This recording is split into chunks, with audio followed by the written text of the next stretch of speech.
One of the first successful non-rigid airships was launched in 1901 by Santos Dumont. The natives of Paris were astonished as he wheeled the cigar-shaped vehicle through the streets. At this early date, he proved to them that a floating ship could be steered as it hovered over the roofs of Paris. On one of his intrepid flights, Dumont landed in his own backyard where coffee was served before he continued his aerial adventures. A year later, Laborde left the ground in the first semi-rigid airship. Under the envelope which held the lifting gas, he had hooked on a keel. The Republic of France accepted it for military purposes. This was the first time a nation had acquired an airship.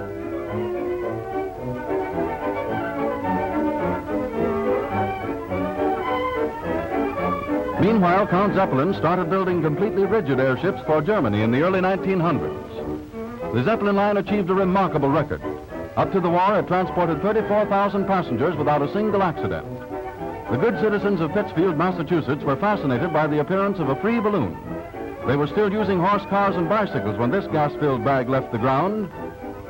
And as they watched its ascent, little did they know that later that same day, San Francisco would be destroyed by an earthquake. Nor could they foresee as they watched this sportsman's toy that during their lifetimes, lighter-than aircraft would become a practical means of transportation. In 1907, out-of-door entertainment meant lunch to Americans. Movies were not well known. We had no radios. We enjoyed watching the antics of this explorer of the air in a balloon that actually steered. Control and direction were two essentials to be embodied in airships of the future. In the same year, America achieved a near monopoly of helium when we discovered new fields in Texas and other oil territories.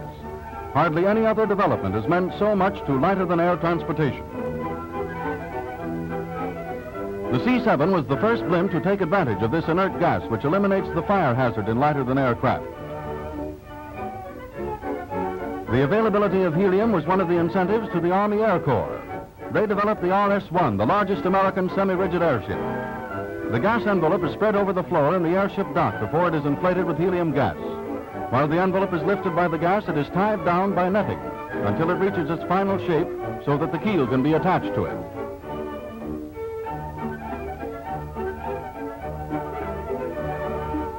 The Army's TC-13 is almost half the size of the RS-1. It represents the latest refinements in design of non-rigid airships, even including accessories carried by the huge rigid ships. In coastal patrol, this type of blimp can render important services. One of the major necessities in modern naval warfare is a detailed knowledge of the location and strength of the enemy forces. The airship, therefore, is a valuable adjunct to the fleet. It can patrol larger areas. It is much faster than a surface scout cruiser. From its elevated position, it can observe more territory, cover more distance, see more accurately.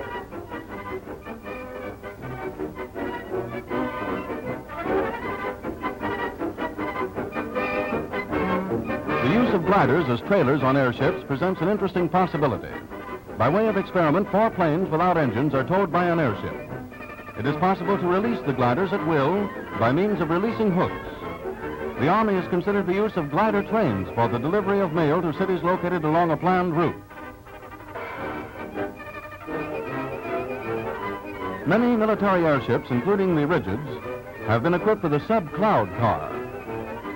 Barely large enough for a single observer, this car, only the size of a tiny airplane fuselage, is lowered below the clouds while the airship remains hidden above. The car is equipped with a telephone. The observer is able to communicate with the ship, direct its course, sight bounds, or make maps. With this device, the airship can function without being seen from below.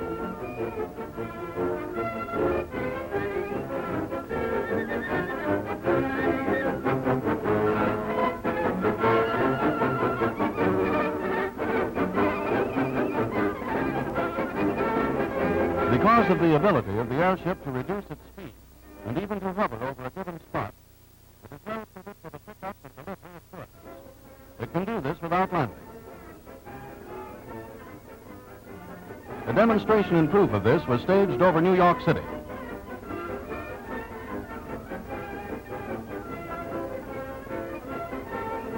A blimp picked up Europe-bound mail from the tower of the Empire State Building.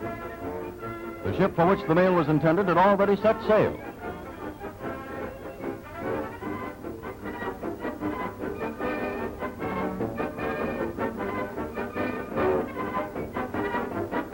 After taking the mail on board, the blimp headed directly for the Atlantic coast. And here we see it catching up with a fast steamship already 6 hours at sea. Without difficulty, it delivers its cargo of mail. The practicability of this experiment is obvious.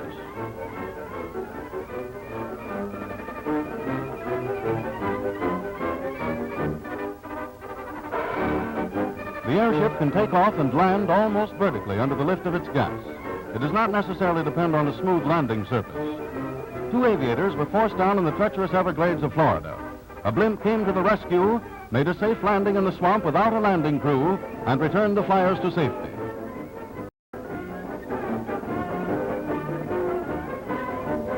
Agriculture has found vital uses for the airship, which can fly low and slow. In the Middle West, chemical compounds are sprayed to prevent the spread of plant diseases. In other parts of the country, lighter-than aircraft are employed to patrol government reserves and to report forest fires.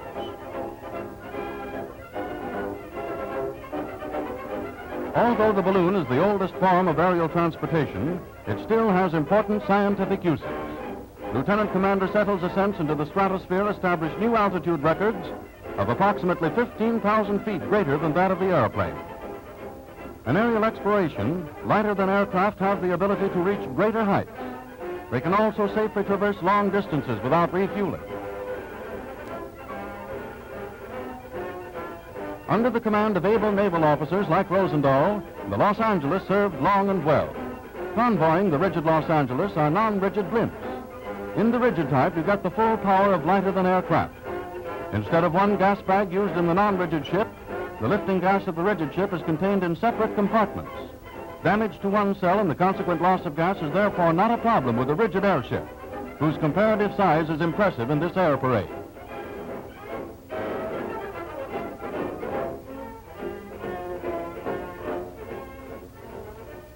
The Los Angeles made her first American appearance after her historic flight over the Atlantic. 10 years ago, she was marveled at because of her impressive dimensions. Today, she is only about 1/3 the size of Germany's new transatlantic airship. At one time, mooring of airships could not be effected without use of a dock. Thanks to the efforts of the Navy, we have in the short mast an adaptable unit which ensures mooring under the most difficult conditions. When the Los Angeles flew to the canal zone, it used the Patoka, stationed at Puerto Rico, as a base.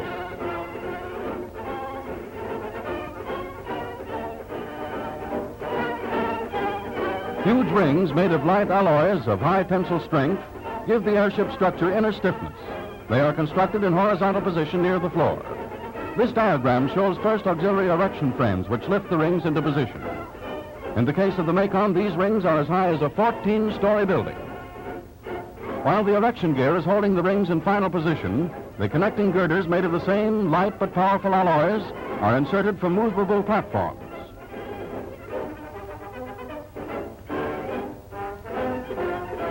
The square panels formed by rings and connecting girders are braced by a system of diagonal wires. This constitutes the basic structure of the rigid airship.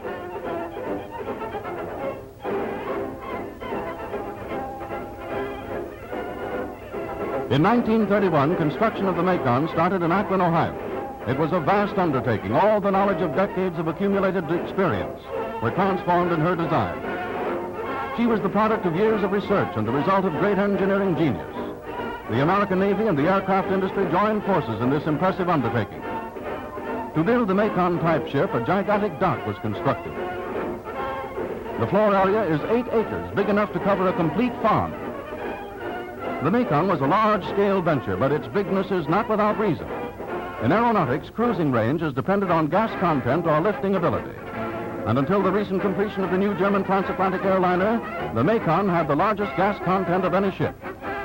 It is built not only to fly fast, but to fly far. It can go as fast as 85 miles an hour, and at cruising speed it has a non-stop range of about 9,000 miles. The erection of a huge structure of these dimensions raised many new problems. One of them was the construction of bow and stern. The solution of this problem was the building of the stern and bow as separate and complete units. They were then raised and attached to the frame of the ship.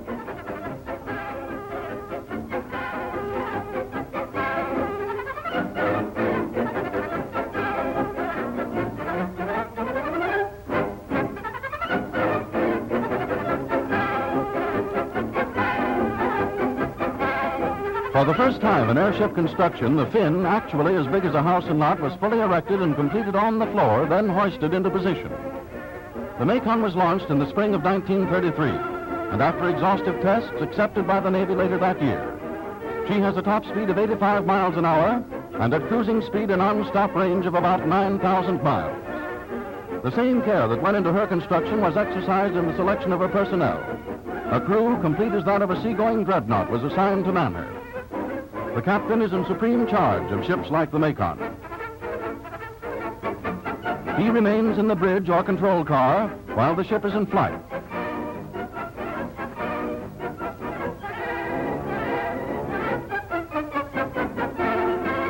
Sailors patrol the decks and catwalks at regular intervals for purposes of inspection.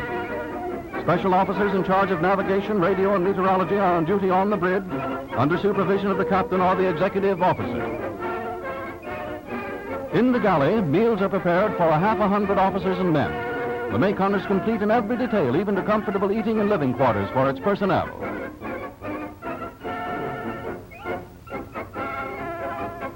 Giant air cruisers like the Macon carry a fleet of fighting or scout planes. And when these planes are released, they can observe a range of 200 miles on each side of the airship. In other words, an airship with its planes can observe a path 400 miles wide as it progresses through the air. The Navy has perfected ingenious equipment and perfect technique for the rapid launching and recapturing of its airplanes.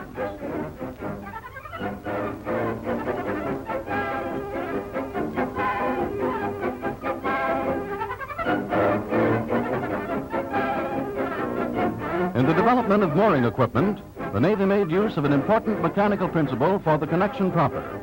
They rigged the bow of the Macon with a cone designed to fit into a funnel-shaped masthead. The guidance is ensured by a cable arrangement. This represents the utmost degree of perfection and safety in anchoring an airship. The Los Angeles and the Macon are the vanguard of the Navy, to whom we owe much for the development of the airship. Lighter-than aircraft was slower in developing commercially than the airplane transportation. 30 years of pioneering in lighter-than aircraft are but as a day in the history of aviation. As Charles Gray once said, airplanes breed like rabbits, airships like elephants. But no one looking from a long-range viewpoint can fail to realize the international significance of the airship. The career of the Graf Zeppelin foreshadows the future of lighter-than aircraft. Year in and year out, it has flown a regular transatlantic schedule, and these figures tell its story. Up to 1934, it flew 460,000 miles, carrying 8,900 passengers, or 23,000 persons, including the crews.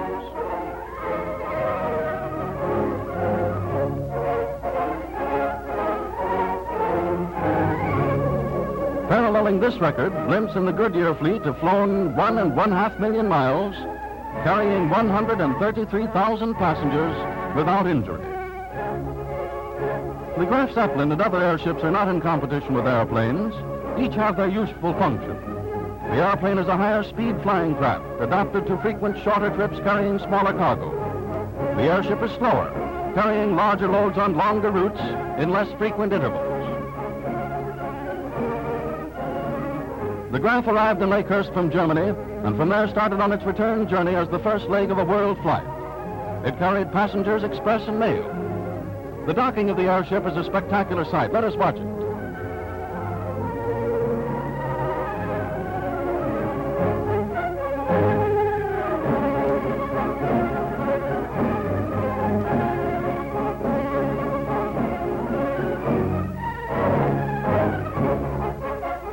Caterpillar tractors are used in docking the airship. It comes into port much like an ocean liner swinging up to its pier. Passengers descend from the gangplank in much the same manner as incoming steamship voyagers.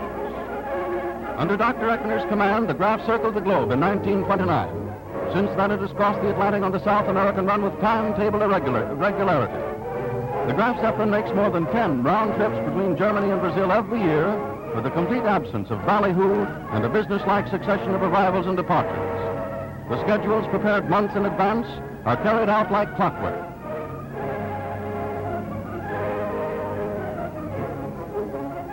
Comfort on a modern commercial airship is comparable to hotel luxury. Unlike the airplane, there is plenty of room to move about, and seasickness is unknown in these steady-riding air palaces. This is a blueprint of the passenger quarters of a contemplated commercial airship. The staterooms are large and airy and kept free from food and fuel odors. The spacious dining and lounge rooms will accommodate at least 50 passengers.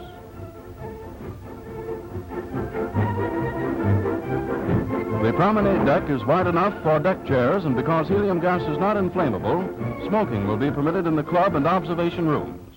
The observation room will be located outside the ship's hull next to the control car, giving an unobstructed panoramic view.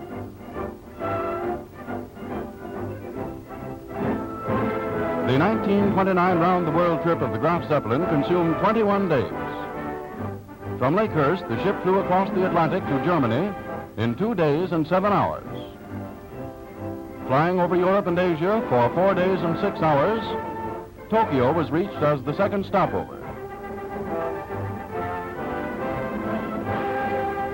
Spanning the Pacific from Tokyo to Los Angeles was a matter of 3 days and 7 hours. The Graf completed the last leg of this flight by crossing the United States in 2 days and 4 hours. As the Graf passed over Egypt and the Far East on one of its many flights, the world realized that airship journeys were no mere stunt. Safety was never sacrificed for speed. Over many lands, under all kinds of weather conditions, the Zeppelin accumulated experience and data with which future schedules and routes were planned.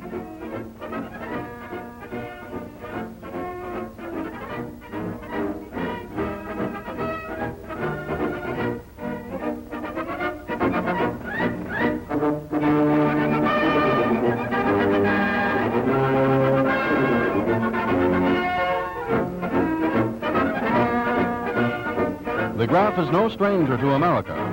At various times and in various trips, she has crossed the skylines of many a big city. We have come to know that she is not dependent on any one engine, and that even if all her engines failed, she could still stay aloft under the lifting power of the buoyant gas. The return to Lakehurst marked the successful completion of her round-the-world flight, which antiquated the dream of Jules Verne. In a possible round-the-world service, the airship and the airplane cooperate together to form a fast, dependable service of only 13 days. Washington to Paris by airship in 51 hours. By fast airplane from Paris to Barcelona, a distance of 456 miles in 4 hours. By airship from Barcelona to Karachi, a distance of 3,326 miles in 51 hours. Continuing by airship from Karachi to Batavia, a distance of 2,975 miles in 46 hours. From Batavia, a fast airplane will continue over islands offering emergency landing facilities to Manila in 12 hours. By airship from Manila to Tokyo in 25 hours. Then again by airship across the ocean from Tokyo to Honolulu, a distance of 3,403 miles in 52 hours. Proceeding further from Honolulu to Los Angeles by airship, 2,228 miles in 34 hours. Modern and fast airplane service will complete the journey to Washington in 16 hours, a distance of 2,116 miles.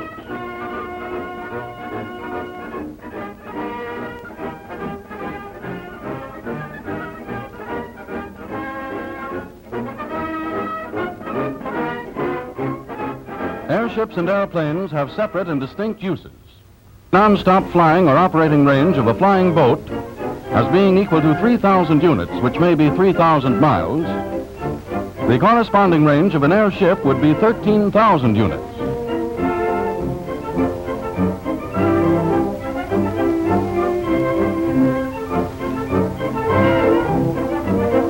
The total useful load of any aircraft is made up of fuel and passengers and freight. Passengers and freight equal payload. Commercially speaking, its own weight and the weight of its crew are not a part of its useful load. Its payload is its only source of revenue, but this has an important relationship to flying range. The airplane can fly only a non-stop distance of 16 units, as against the airship's 200 units.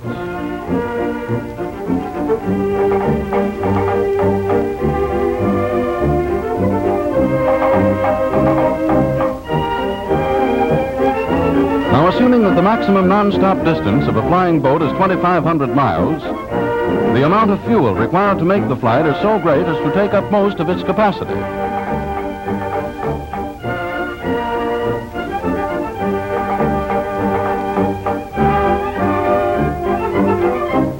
This necessitates its carrying a minimum amount of payload over the distance.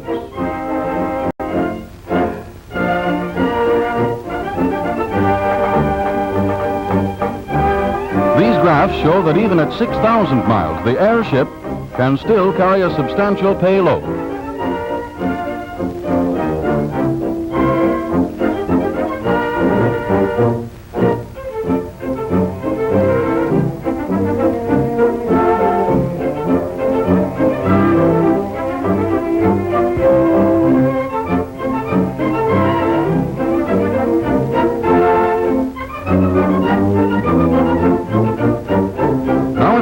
The cost per 10 miles goes up rapidly in the case of the flying boat, since the same expense has to be charged to a smaller payload.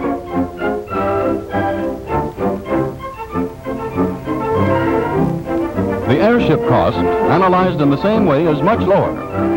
Even if commercial airplanes are developed to safely fly the oceans, they will be extremely expensive to operate, and the airship will still be able to offer much cheaper freight rates. The field for the large, rigid airship is clearly marked out. No competition exists, nor can it exist, as long as airplanes and airships each have their well-defined uses. Beyond the material advantages of the airship, there are values which cannot be measured in dollars and cents. There is no measuring stick for prestige and international goodwill. The time is not distant when the dream of worldwide air transportation will become a reality. And in the years to come, American airships will fly beyond the horizons of today as magnificent symbols of peace and commerce.